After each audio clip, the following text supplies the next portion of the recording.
This is Real Talk. And we got an exciting program for you today. I have a special guest with me today, Prophetess Rhonda Phillips, all the way from Charlotte, North Carolina. And you probably saw her program on Public Access, Dare to Outdo Yourself.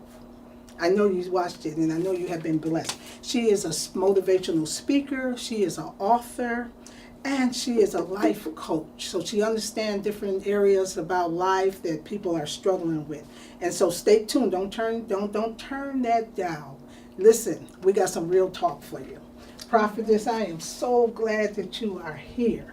Thank you so much, Prophetess and Andrea, for having me on your program on today. Yeah, amen, amen.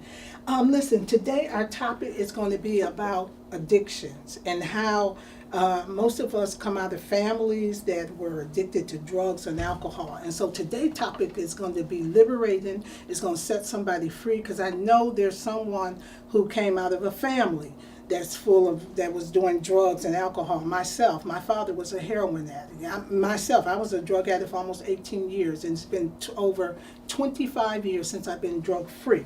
And so today we have a extraordinary program, and I believe it's going to touch the lives of many people watching Prophetess.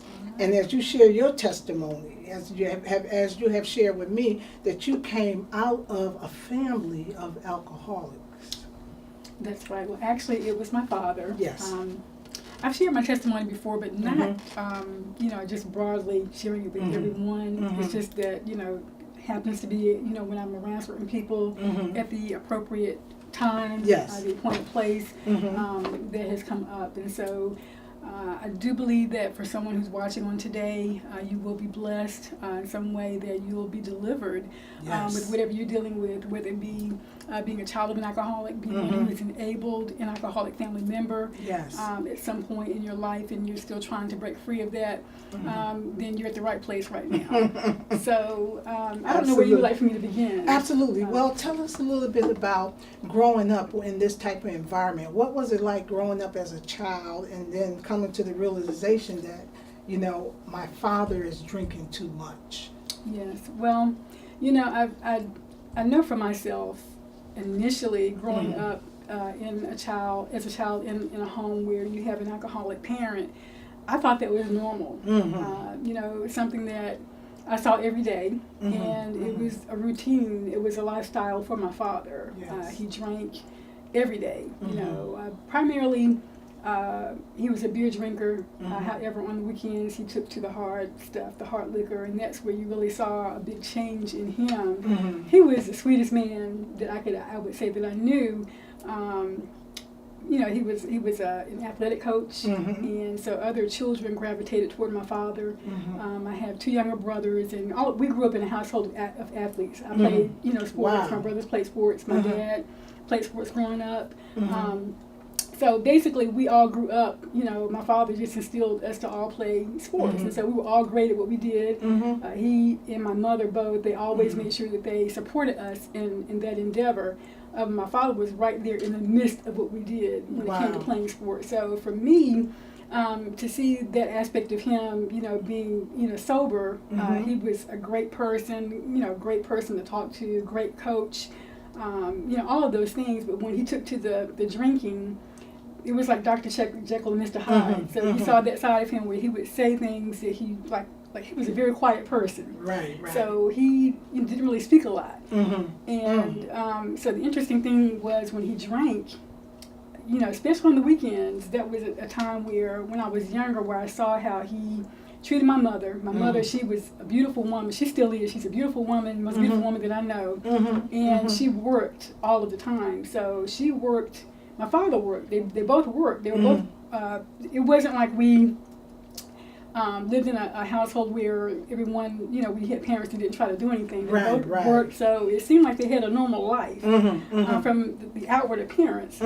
However, when it came down to my father having this drinking habit, he would express himself in ways that you would learn things about how he felt about people. Right. And so particularly my mother, that was one of the things I saw where they would get into arguments. He would, he would just, the littlest thing he would find fault with her about. And so they would get into verbal arguments. A lot of, times there wasn't really a lot of physical abuse going on, but verbal. it was mostly Emotionally. verbal, and him just berating her. And, I would find myself, as I got older, coming into trying to break up the arguments. So I'm trying to stand in and break up the arguments. And I do recall, a couple of times where, especially the first time it happened, I tried to break up an argument between my mother and my father, because he was really just coming at her, and I just didn't like the way he was treating her. And so at this time I was a teenager, and I stepped in, and so he basically told me it was none of my business for me to butt out of what was going on between them, and I wouldn't. So he basically shoved me, and I fell to the ground, and he dragged me from my leg and just dragged me from one room of the house to the other until I got to my bedroom, and then he dared me to leave my room. So, that was the first time that I ever experienced that with my father, and it was like a big eye-opener for me, because it never occurred to me that he would ever do such a thing. I never experienced it with him before. So it caused me to have a greater measure of disrespect toward him as a parent, as a father, because of that. I got to the place where I became more voiceful in expressing myself in terms of what I didn't like, in terms of what I saw taking place in the home. And, interestingly, my mother, like I said, she worked a lot. She made sure that she was responsible in terms of trying to pay our bills. However, my father was one who would gamble a lot too. So he was not only just an alcoholic, but he was a gambler. He had a gambling habit too. Hold that thought right there. You have said some things. I mean, it's just and one thing about alcoholism and drug addiction, it's progressive. You can start off being a functional alcoholic. You can work. You can have a good job. You can attend all the children's activity functions, but after a while it takes a toll. If it doesn't get treated, if a person doesn't get delivered by the power of God. Now, of course, they have outpatient treatment and things like that, where they go to groups and things like that, but to really get to the core root of it, that spirit of addiction has to be cast out. And so for what I hear you saying is that your father, he was functional at one point. See, because no one just jump out and be an alcoholic. No one just gets on skid row. It's a process. And so he was able to function for a while, and then, of course, the abusive behavior. But one thing I want the audience to know is that alcoholism, drug addiction is really not the problem, although it is a problem. It is the stuff underneath. It is the real issues. It's abandonment, it's rejection, it's molestation, it's not having a father. It's so many things that contribute to drug addiction. And so what I hear you saying is that your father at one point, he was functional, and how he was emotional abusive, and how you said, you know what, you're not going to keep doing this, And so, yes, and I can identify with that. So so your mother was the breadwinner. Well, actually, they both worked, like I said. However, my father, because he was a gambler, he gambled his money away to the point where he started gambling her money away, to the point where we started getting kicked out of our home because we, didn't have the financial means to continue to, pay the monthly bills and to, keep the home up in terms of the rent or whatever the case may be. So it got to a point where I've shared this before numerous times. I've never been one to have close friends, and the reason being is because we moved constantly. Every year it seemed like we always moved from house to house, place to place, apartment to apartment. It was always like that. So whenever we would move, we would always have to go to a different school. And, at that point, you have to meet new people. And I got to a place where I just got tired of trying to make friends because I knew that within a year I'd be moving anyway. So I just got to that place because, again, it was always just there was a lack of stability, a lack of security in my home environment. And so I never found myself at a place of trying to get close to anyone because of that, because of the constant moving, the lack of stability. It just became a part of who I was. So that became a norm for me. And so interestingly, I guess the good thing about that is that I've never tried to get close to people.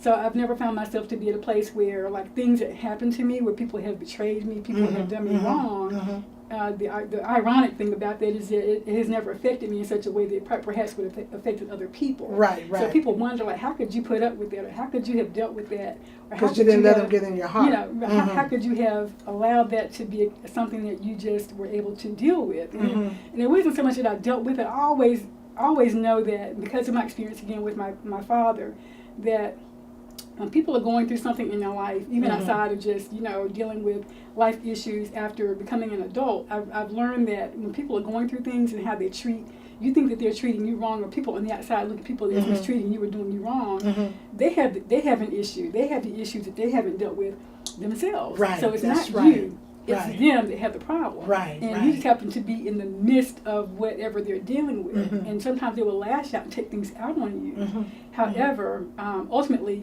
they have their issues. And that goes back to my father. He had some deep-rooted issues that he was dealing with. Honestly, I don't know what they were. Right. Because, again, he was a quiet person. So for me to be in the company of my father, to hear him really express himself, that never took place. There were times when I used to, try to find myself to be at a place of really getting to know my father, but he would never extend himself to, be open with me, or really anyone for that matter. The most I got to know my father, like I said, was when it came to playing sports. He was a great coach. He was always there to support my brothers and me whenever we were playing, participating in games. He would make sure he would be there. But I will share this.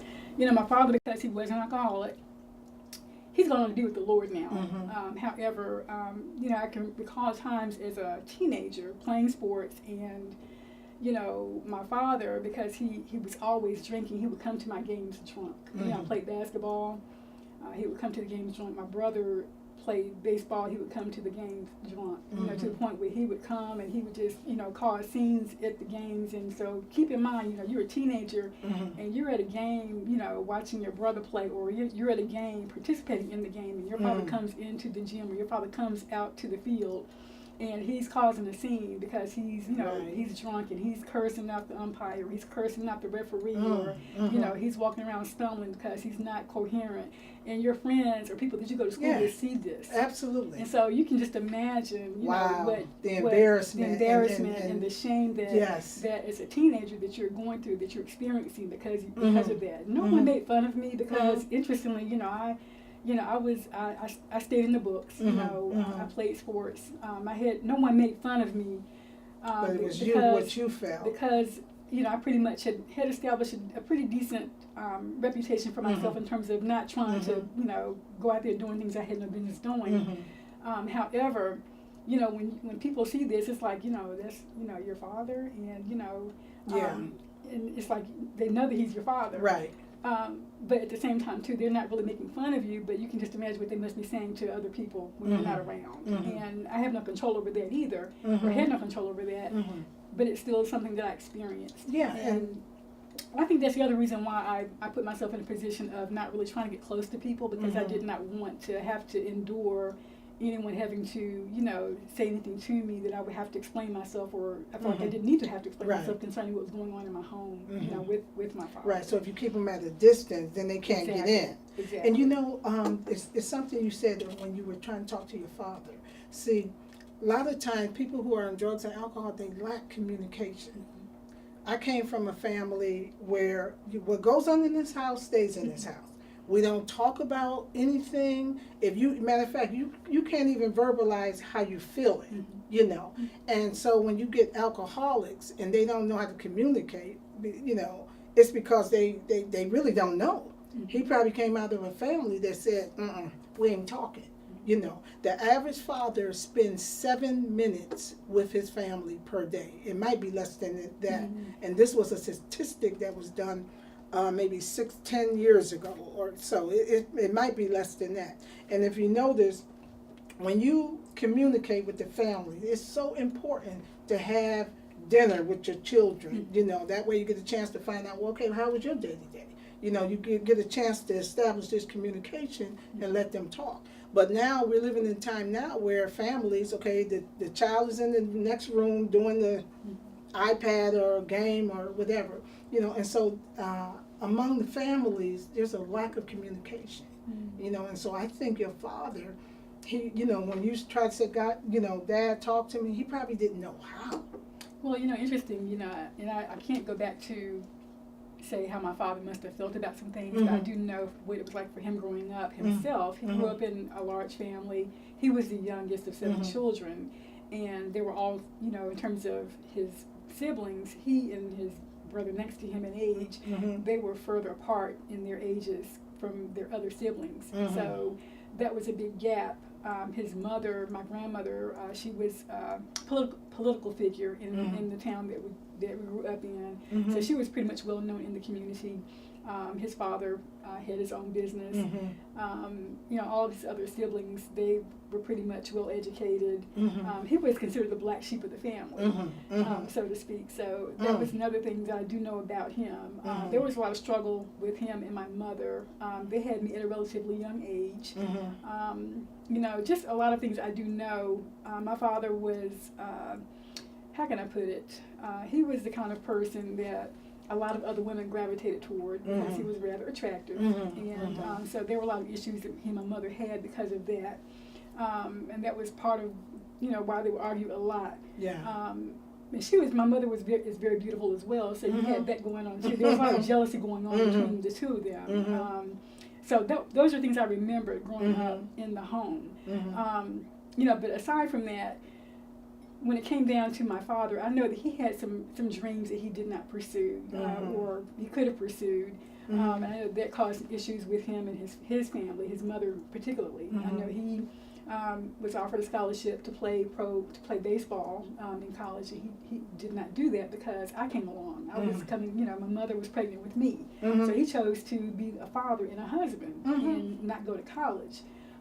But he did work a job. So, but there was still a lot of struggle, because having, a child, and then after that you have a year and a half later another child, and a year and a half later another child. Having children is a big responsibility. Yes.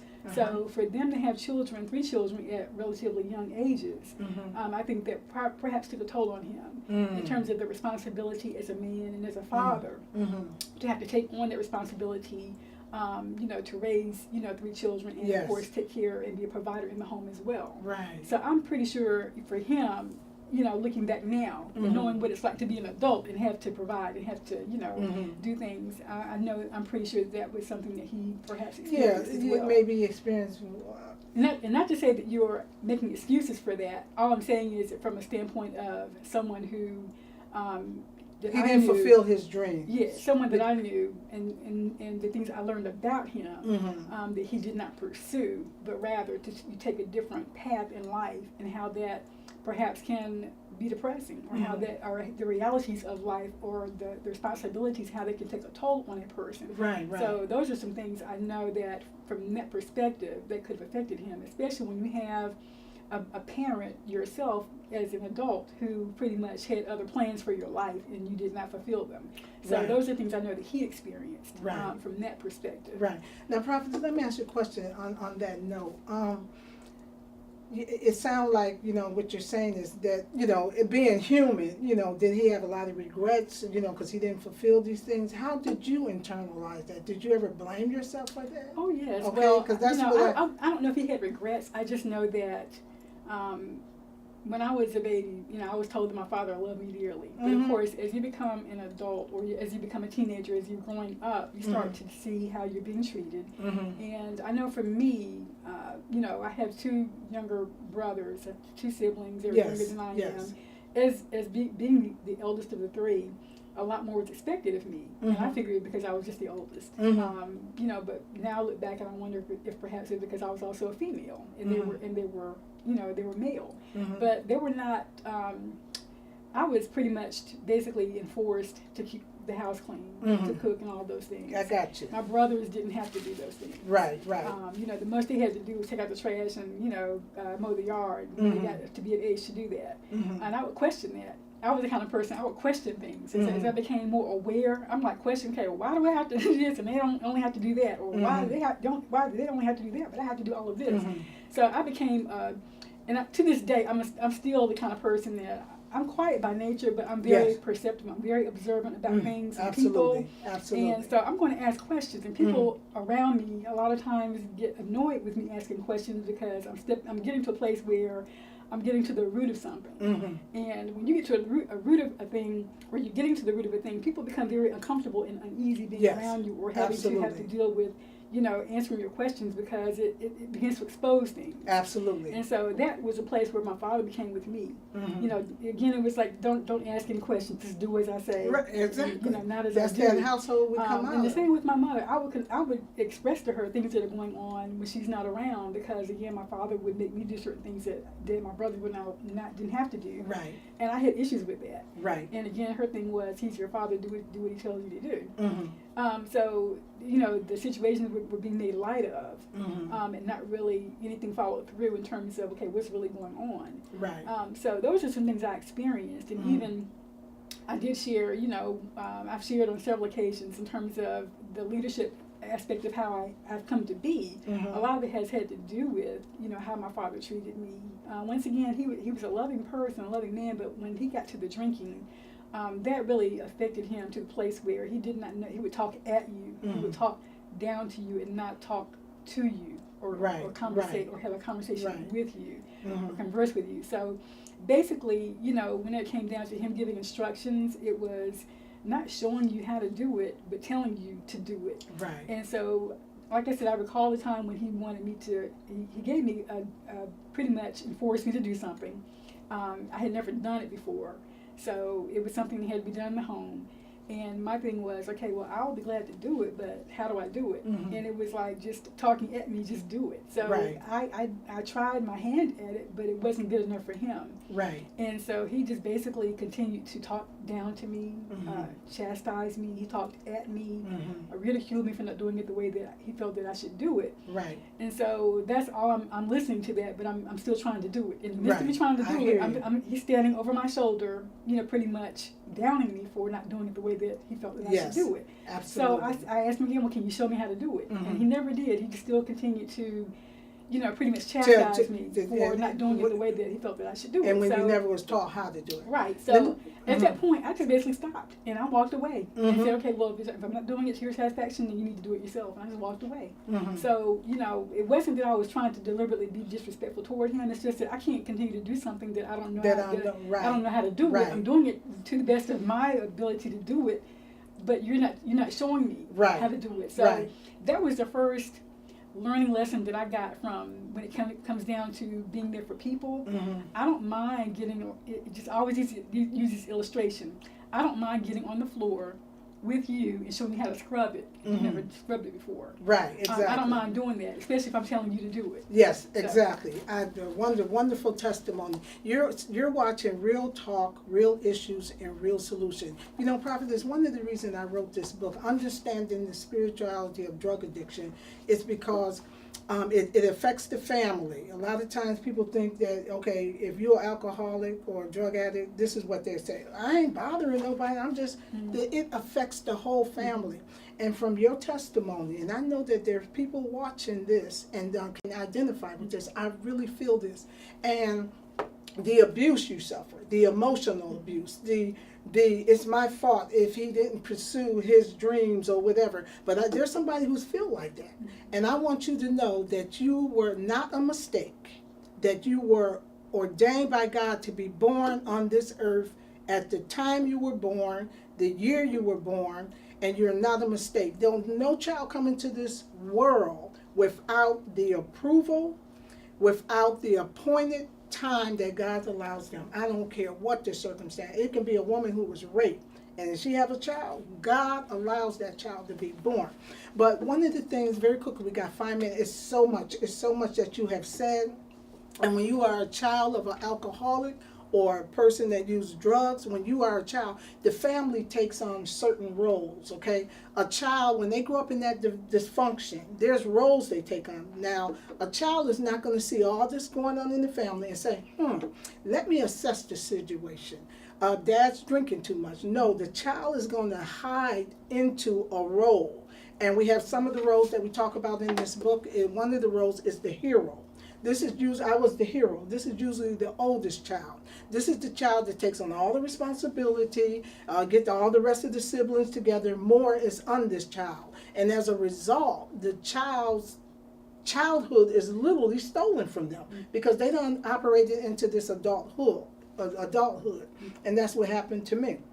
Then you have the mascot. This is the child that laughs a lot. When there's dysfunction, he'll laugh. And, you know, most comedians, they're mascots, if you ask me. And most comedians would tell you that they came out of families of alcoholics, okay? And they just use that for a career. So in the mascot life, if anything serious happens, then he's going to laugh it off. He's going to blow it off because this is a screen to protect himself. He's a child of an alcoholic. And then you have the scapegoat. This is the black sheep of the family. Okay, they blame him. So you got this elephant in the living room, which is the addiction, which is depression, which is molestation. Whatever the issue is, this elephant is in the living room. And everybody's in the family is ignoring the elephant. And so they don't deal with the elephant. They take on certain roles. And there's so much we can talk. Listen, Prophetess, thank you for joining this, sharing your testimony. It was a blessing. It blessed me. And I know that it blessed other people who are watching. Real talk, real issues, real solution.